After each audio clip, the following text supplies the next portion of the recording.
আসসালামু আলাইকুম প্রিয় দর্শক, আমি আমিরুল মোমিনিন মানিক। আপনাদের প্রত্যেককে আমন্ত্রণ জানাচ্ছি চেঞ্জ টিভির পর্যালোচনায়। আজ ৩১শে জুলাই ২০২৬। আমাদের পর্যালোচনার বিষয় হচ্ছে ইসরায়েলে সেনা বিদ্রোহ, চরম অপমানিত নেতানিয়াহু। দুটো খবরই আপনাদের জন্যে অত্যন্ত সুখবর। কারণ নিপীড়করা অপমান, অপদস্থ বা পরাজিত হলে আমরা মুসলিমরা আনন্দিত হই। বিশ্বের মানবতাবাদী মানুষ মুসলিমদের পক্ষে আছে। আমাদের হয়তো অনেক কিছু করার নেই, কিন্তু আমরা যে এই সত্য তথ্যগুলো তুলে ধরছি, এটাও একটা প্রতিবাদের অংশ নিঃসন্দেহে। প্রিয় দর্শক, আপনারা যারা দেখছেন অবশ্যই এই প্রতিবাদকে সমর্থন করছেন। সুতরাং ক্রেডিট গোস টু ইউ। অবশ্যই। দর্শক, চলুন মূল ঘটনার ভেতরে আমরা প্রবেশ করি। আপনারা দেখতে পাচ্ছেন একটা খবরের শিরোনাম যে ইসরায়েল থেকে শত শত সেনারা বিদ্রোহ করে পালিয়ে যাচ্ছে। তো ঘটনা কি? চলুন আমরা ঘটনার তল খোঁজার চেষ্টা করি। দক্ষিণ লেবাননে অভিযান শেষে ঘাঁটিতে ফিরেই বিদ্রোহের অভিযোগেও ইসরায়েলি সেনারা বিদ্রোহ করেছেন। ঊর্ধ্বতন কর্মকর্তাদের সঙ্গে তীব্র বিরোধ এবং বাকবিতণ্ডার পর ইসরায়েলি সামরিক বাহিনী আইডিএফ এর অভিজাত গিভাতি ব্রিগেডের সাবার ব্যাটালিয়নের শত শত সেনা সদস্য ঘাঁটি ছেড়ে পালিয়ে গেছে। এটা একটা ট্রেমেন্ডাস নিউজ। এটা একটা হিস্টোরিক্যাল নিউজ। এই নিউজ কিন্তু আমাদের গণমাধ্যমগুলো খুব একটা হাইলাইট করেনি। কারণ বুঝতেই পারছেন যে আমরা আসলে পশ্চিমা মিডিয়ার করাল গ্রাসের মধ্যে আছি। সেই জন্যেই আসলে আমাদের এই খবরগুলো খুব বেশি আলোচিত হয় না। আমি আবারও দেখাচ্ছি এই শিরোনামটি বাংলাদেশের ২-১ টি গণমাধ্যম প্রকাশ করেছে। কিন্তু আমি বিস্তারিতভাবে আপনাদের সামনে তুলে ধরতে চাই। এটি হচ্ছে সেই পালিয়ে যাওয়ার চিত্র। দর্শক, বৃহস্পতিবার মানে গতকাল ৩০শে জুলাই প্রকাশিত এক বিশেষ প্রতিবেদনে এই তথ্য জানিয়েছে ইসরায়েলি সংবাদ মাধ্যম ওয়ালা। ঘটনাটি সদে তাইমান ঘাটির। এই ঘাটিটি ইসরায়েলের নেগেভ মরুভূমিতে অবস্থিত প্রধান সামরিক ঘাটিটি গাজার ফিলিস্তিনিদের বন্দী ও নির্যাতনের জন্য কুখ্যাত।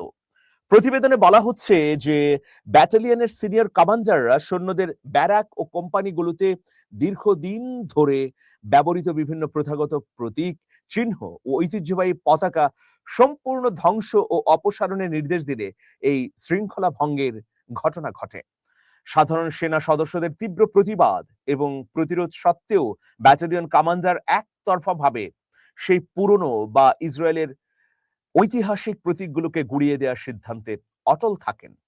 ঘটনার প্রত্যক্ষদর্শী ব্যাটালিয়নের এক সদস্য ওয়ালাকে বলেন, বিবাদের এক পর্যায়ে ঊর্ধ্বতন কর্মকর্তাদের একজন ৫ কেজির একটি ভারী হাতুড়ি দিয়ে সেনাদের সংরক্ষিত প্রথাগত প্রতীকগুলো গুড়িয়ে দেন। সংবাদ মাধ্যমে আসা ফুটেজ থেকে দেখা যাচ্ছে বিক্ষুব্ধ সেনারা, যারা এর মধ্যে অফিসার আছেন এবং সৈনিক আছেন, শীর্ষ কমান্ডার স্টাফদের বিরুদ্ধে অশালীন ও অপমানজনক স্লোগান দিতে দিতে দল বেঁধে ঘাঁটি ছেড়ে পোশাক খুলে স্লোগান দিতে দিতে বেরিয়ে যাচ্ছে। প্রত্যক্ষদর্শীদের মতে প্রথমে কয়েক ডজন সেনা ঘাঁটি ছাড়লেও এক পর্যায়ে পুরো ব্যাটালিয়ন চত্বর যুদ্ধাশূন্য হয়ে পড়ে। সেখানে কেবল কমান্ডাররাই অবস্থান করছিলেন। ইসরায়েলি সেনারা ঘাঁটি ছেড়ে পালানোর সময় ঊর্ধ্বতন কর্মকর্তাদের বিরুদ্ধে নানা বিদ্রুপাত্মক স্লোগানও দেন। সব অফিসার জাহান্নামে যাক বলেও স্লোগান দেন কেউ কেউ। প্রতিবেদনে আরো উল্লেখ করা হয়েছে যে গিভাতি ব্রিগেড সাম্প্রতিক দক্ষিণ লেবাননে একটি দীর্ঘ ও জটিল সামরিক অভিযান শেষ করে ঘাঁটিতে ফিরছিল। বিফোর্ট রিজ ও বিন্ট জাবাল সহ একাধিক রণাঙ্গনে অভিযানের জন্য সেনা সদর থেকে তাদের প্রশংসাও করা হয়েছিল। অভিযান শেষে জেনারেল স্টাফ পুরো বাহিনীকে নতুন করে সাজানো এবং তাদের একাংশকে অন্যান্য রণাঙ্গনে স্থানান্তরের সিদ্ধান্ত নেন। তবে ব্রিগেডটির বিরোধীদের দাবি, ঊর্ধ্বতন কমান্ড স্টাফরা ব্যাটালিয়নে তথাকথিত প্রবীণ ও তরুণ সেনাদের দীর্ঘদিনের ঐতিহ্য, অনানুষ্ঠানিক চিহ্নগুলোর বিরুদ্ধে কঠোর অবস্থান নেন। কমান্ডাররা প্রতীক ও পতাকা নামিয়ে ফেলার নির্দিষ্ট সময়সীমা বেঁধে দিলে ক্ষুব্ধ প্রতিক্রিয়া তৈরি হয় সেনা এবং সেনা কর্মকর্তাদের মাঝে। ঘটনাটি প্রকাশ হওয়ার পর ইসরায়েলি প্রতিরক্ষা বাহিনী আইডিএফ এর মুখপাত্র আনুষ্ঠানিকভাবে বিবৃতিতে জানান, একটি যুদ্ধ ব্যাটালিয়নের বেশ কিছু সেনা সদস্য তাদের কমান্ডারদের পূর্ব নির্ধারিত অনুমতি ছাড়াই বা পূর্বানুমতি ছাড়াই ঘাঁটি ত্যাগ করেছেন। এটা হচ্ছে একটা যুদ্ধ ব্যাটালিয়ন, যারা ফ্রন্টিয়ার হিসেবে কাজ করেন, সবসময় সম্মুখ সারিতে অস্ত্র চালান, যুদ্ধ করেন।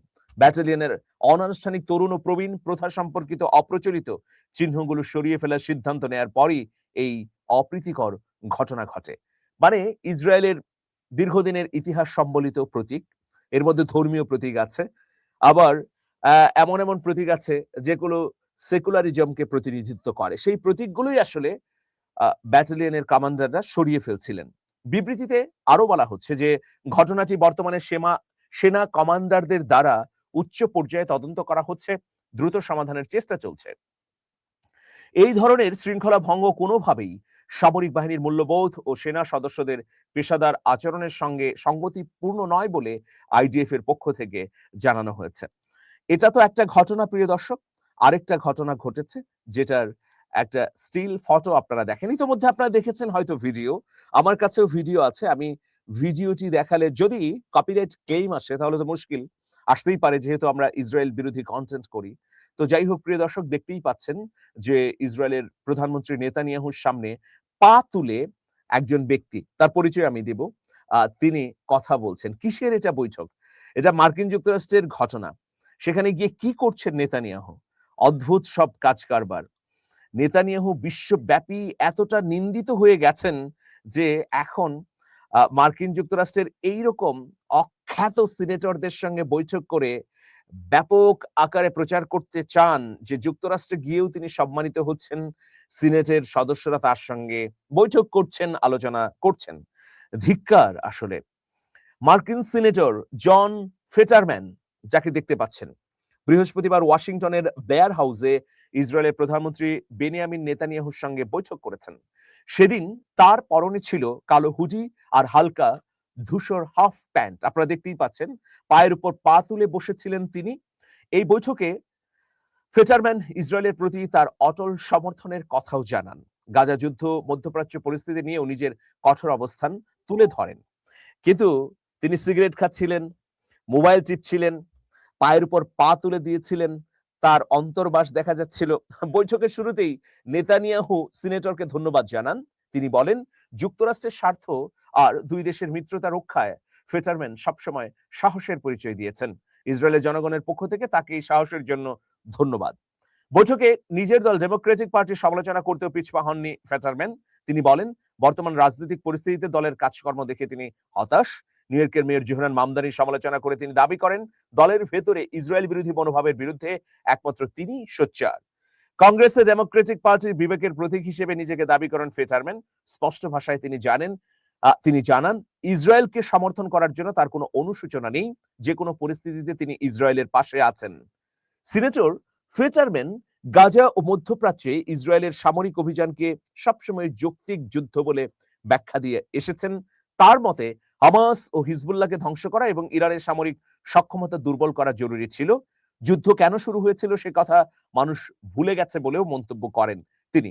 দেখুন, তিনি যদিও ইসরায়েলের পক্ষে কথা বলেছেন, কিন্তু ইসরায়েলের প্রধানমন্ত্রী নেতানিয়াহু তার পায়ের দিকে তাকিয়ে আছেন।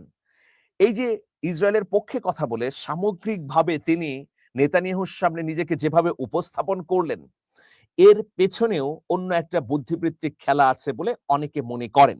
ফেটারম্যান আসলে ইসরায়েলকে পছন্দ করেন না। তিনি অনেকটা ব্যঙ্গাত্মক বা বিদ্রুপাত্মক ভাবে ইসরায়েলের পক্ষে নিজেকে দাবি করে এই ধরনের একটা অকূটনৈতিক সুলভ এবং অসামাজিক অবস্থায় নেতানিয়াহুর সামনে নিজেকে উপস্থাপন করেছেন, যাতে বিশ্বব্যাপী তোলপাড় হয়। বিশ্বের মানুষ এটা মনে করে যে ফেটারম্যান একদম ধুয়ে দিয়েছেন নেতানিয়াহুক, অপমান অপদস্থ করেছেন এবং তিনি তার অঙ্গভঙ্গি, অবয়ব দিয়ে আসলে মূলত নেতানিয়াহুকে নিন্দাই করেছেন, নেতানিয়াহুর কুৎসাই আসলে প্রকাশ করতে চেয়েছেন। এরকমও বিশ্লেষণ কেউ কেউ দিচ্ছেন। আবার কেউ কেউ বলছেন যে ফেটারম্যান আসলে আগে থেকেই অপ্রকৃতস্থ এবং তিনি কখন কি করেন তার মধ্যে পাগলাচের স্বভাব রয়েছে। ফলে এই ধরনের কর্মকাণ্ডে অবাক হওয়ার কিছু নেই। বিশ্বব্যাপী হাস্যরস তৈরি হয়েছে এবং নেতানিয়াহু এই ধরনের একজন সিনেটরের সঙ্গে বসেছেন, সেটাকে আবার তার টুইটার এবং অন্যান্য সোশ্যাল মিডিয়া হ্যান্ডেলগুলোতে শেয়ার করে গর্ব করেছেন, যেটা আসলে ন্যাক্কারজনক। দর্শক, আপনাদের মতামত জানতে চাই। আপনারা এই বৈঠক নিয়ে কি ভাবছেন? দর্শক, শেষ করব তার আগে হাদি ফিরলেন রাষ্ট্রপ্রধান হয়ে, এটি আমার উপন্যাস। আপনারা সংগ্রহ করতে পারেন স্ক্রলে দেখানো নাম্বারে ফোন করে। সবাই অনেক, অনেক ভালো থাকবেন, নিরাপদে থাকবেন এবং মজলুম মানুষের পক্ষে থাকবেন। আল্লাহ হাফেজ।